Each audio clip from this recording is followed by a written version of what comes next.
Minuti tal-laqgħa bejn Malta u l-Kummissjoni Ewropea f'April tal-2002 juru kif Saviour Balzan kienet jirrappreżenta lil Malta f'din il-laqgħa. Dawn il-minuti kienu pubblikati mill-Moviment Iva li argumenta li dak iż-żmien Balzan iddeventa l-fatt li żewġ speċi biss kienu se jkunu kkaċċjati fir-rebbiegħa. Fi stqarrija tal-Iva qalu li rappreżentant tal-Kummissjoni Ewropea ikkonferma li Malta se tapplika deroga għal kaċċa fir-rebbiegħa fuq dawn l-ispeċi.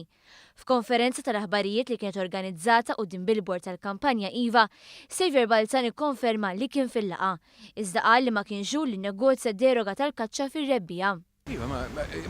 Jiena m'għandi xejn naħbi. Mela le, kont persuna teknika imħallas 6,000 lira Maltin fis-sena, naħdem lejl u nar, niġbor l-affarijiet, kont involut. Imma jiena ma kontx fuq il-mejda tal-ebda negozjati mal-Ministri jew dak iż-Ministru Kakea Karwana, jiena kont backroom boy. Balzan sostna li l-liġi tagħti l-possibilità li tidderoga imma kull deroga hija suġġetta għal skrutinju kbir.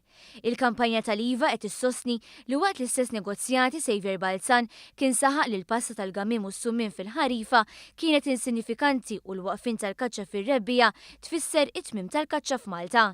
Iżda Balzan insista li meta Malta ssieħbet fl-Unjoni Ewropea kien maqbul fit-Trattat ta' Dħul li se jkunu abduti l-aspetti kollha tal-liġi Ewropea li jfisser li m'għandux ikun hemm kaċċa fir-rebbiegħa.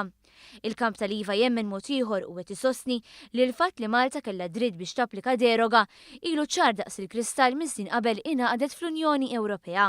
Balzan qal li minkejja li billboard dwaru tal-kampanja Iva huwa wieħed mal-afamanti mhux se jkun qed jieħu proċeduri legali kontra tal-kamp Iva.